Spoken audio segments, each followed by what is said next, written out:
Ang aklat ng mga hukom, Kabanata 7.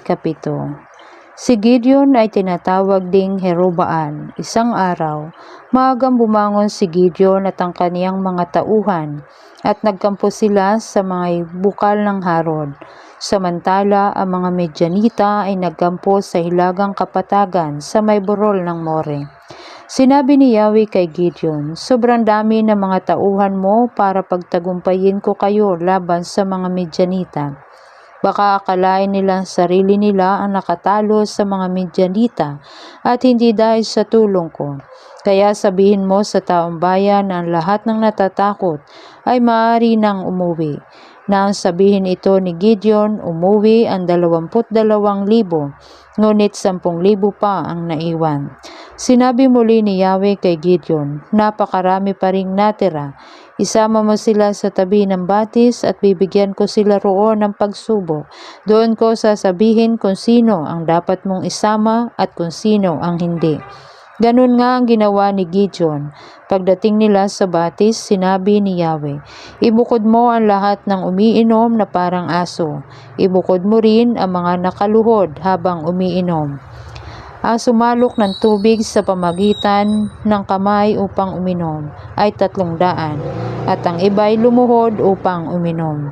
Sinabi ni Yahweh kay Gideon, ang 300 sumalok sa pag-inom, ang isasama mo upang pagtagumpayin ko kayo at gapiin ang mga Medyanita. Ang iba namay pauwiin mo na. Kaya't pinauwi na ni Gideon ang lahat ng mga Israelita, maliban sa 300. Iniwan sa mga ito ang lahat ng banga at mga trompeta. Ang kampo ng mga Medyanita ay nasa libis sa gawing ibaba nila. Kinagabihan sinabi ni Yahweh kay Gideon, lusubin na ninyo ang kampo ng mga Medyanita sapagkat ibinigay ko na sila sa inyong kamay. Kung nag-aalinlangan ka pa hanggang ngayon, pumunta ka sa kampo kasama ang tagapaglingkod mo si Pora. Tiyak na lalakas ang loob mo kapag narinig mo ang kanilang usapan. Kaya't si Gibeon at si Pora ay palihim na nagpunta sa may kampo ng mga Medyanita. Ang mga Medyanita, pati ang mga Amalekita at mga tribo sa paligid ay naglipa na sa kapatagan na parang mga bala sa dami. Ang kanilang mga kamelyo naman ay sindami ng buhangin sa dagat. Nang malapit na sina Gideon, may narinig silang nag-uusap. Ang sabi ng isa, napanaginipan kong may isang tinapay na sibadang gumulong sa ating kampo. Nahulugan daw ang tolda at ito'y bumagsak.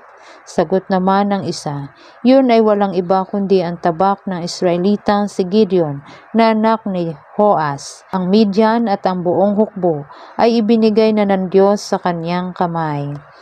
Nang marinig ni Gideon ang panaginip at ang kahulugan nito, lumuhod siya at nagpuri sa Diyos. Pagkatapos, nagbalik siya sa kampo ng mga Israelita at sinabi sa kanila, bumangon na kayo. Ibinigay na ni Yahweh sa inyong mga kamay ang mga Medyanita.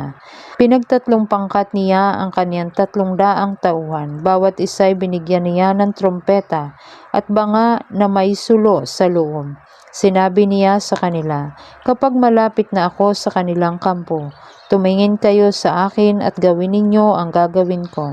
Kapag narinig ninyong hinihipan ko at ng aking pangkat ang aming mga trompeta, hipan rin ninyo ang inyong trompeta sa palibot ng kampo at sumigaw kayo ng para kay Yahweh at para kay Gideon. Maghahating gabi na, halos kapapalit pa lamang ng pangkat ng tanod ng sina Gideon ay makalapit sa kampo ng mga Medyanita.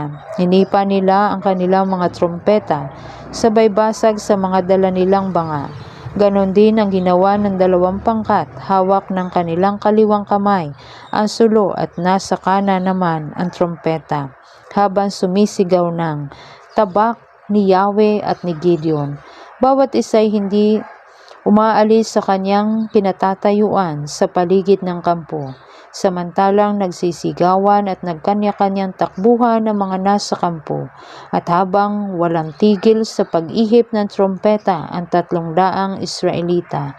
Pinaglaban-laban ni Yahweh ang mga nasa kampo, kanya-kanya silang takbo tungo sa Sisera, hanggang Betsita at Abel Mehola, malapit sa Tabata. Ipinatawag ni Gideon ang kalalakihang mula sa mga lipi ni Naphtali, Asher at Manases, at ipinahabol sa mga ito ang mga Medyanita. Si Gideon ay nagpadala ng mga sugo sa lipi ni Ephraim na nakatira sa mga kaburulan. Sinabi niya, "Bumaba kayo at tugisin ninyo ang mga Medyanita. Babantayan ninyo ang ilog Jordan at ang mga batis hanggang sa Betbara upang hindi sila makatawid." Kaya't lahat ng kalalakihan sa lipi ng Ephraim ay nagtipon. Sa ganoon nga ang kanilang ginawa. Ipinatawag ni Gideon ang kalalakihang mula sa mga lipi ni Naphtali, Asher at Manases, at ipinahabol sa mga ito ang mga Medyanita. Si Gideon ay nagpadala ng mga sugo sa lipi ni Ephraim na nakatira sa mga kaburulan. Sinabi niya, "Bumaba kayo at tugisin ninyo ang mga Medyanita. Pabantayan ninyo ang ilog Jordan at mga batis hanggang sa Betbara upang hindi sila makatawid." Kaya't lahat ng kalalakihan sa lipi ng Ephraim ay nagtipon at ganun nga ang kanilang ginawa. Sa paghabol nila sa mga Medyanita, nabihag nila ang 2 pinunong sina Oreb at Seb. Pinatay nila si Oreb sa bato ni Oreb at si Seb sa pisaan ng ubas ni Seb. Pagkatapos dinala nila ang ulo ng 2 ito kay Gideon sa ibayo ng Jordan.